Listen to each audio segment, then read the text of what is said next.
kita perhatikan, ada perubahan radikal dalam political value.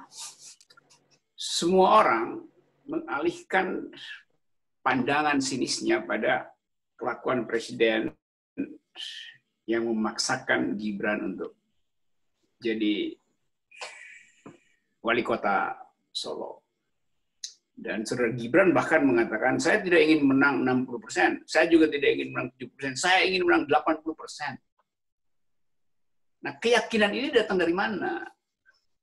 Apakah hasil survei? Apakah datang dari legitimasi yang kuat? Kalau legitimasinya kuat, tokoh-tokoh Solo pasti memberi dukungan moral gitu.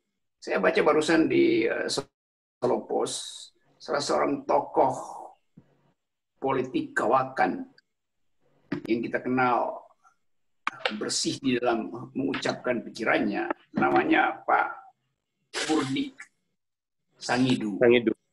Dulu terkenal dengan Mega Bintang itu. Ingin menyatukan antara pikiran P3 dan Megawati dan turun ke jalan melawan Orde Baru.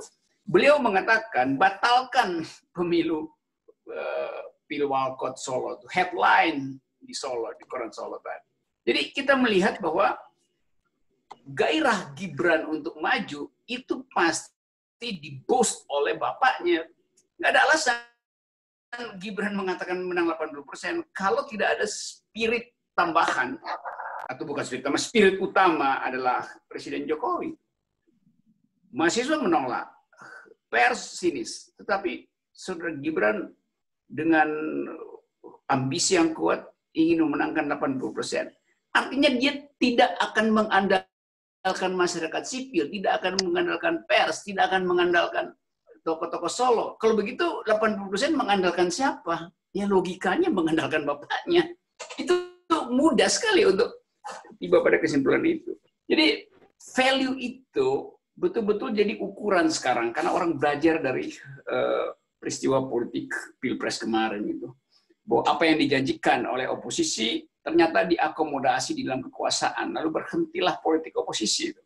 Tetapi yang berhenti politik oposisi formil, yang informal justru meluap politik oposisinya, seperti FTA, seperti kami yang dibentuk kemarin, seperti WA Group Mak-Mak, semua berkumpul di dalam politik oposisi. Apa isi politik oposisi? Ya nilai, value. Jadi karena itu, Saudara Reni tadi berkeluh kesah tentang PKS, Doni juga berkeluh kesah tentang PKS, dan saya dapat keluh kesah itu lebih banyak dari yang diterima oleh Mardhani Alisera. Orang yang protes terhadap disebut sebagai kelakuan kecil PKS di Surabaya, itu saya dapat dari macam-macam orang, dari teman-teman dosen di sana tuh. Jadi ajaib bahwa saya bukan kader PKS, tapi justru berkeluh kesah ke saya itu. Dan saya tangkap itu bukan karena PKS-nya, tapi karena value secara umum begitu. Jadi orang mau cari siapa kita mau berkeluh kesah itu mah berkeluh kesah pada saya. Walaupun saya bukan kader PKS, saya kadernya Mardhani sebetulnya. Tapi saya ngerti itu tuh. Keadaan semacam ini memperlihatkan justru bahwa politik sedang berubah. Politik mencari sumur yang jernih, yang namanya political value. Nilai itu menjadi ukuran sekarang di dalam politik. Kenapa itu jadi ukuran? Karena kontras dengan kebijakan pemerintah yang tidak peduli dengan value.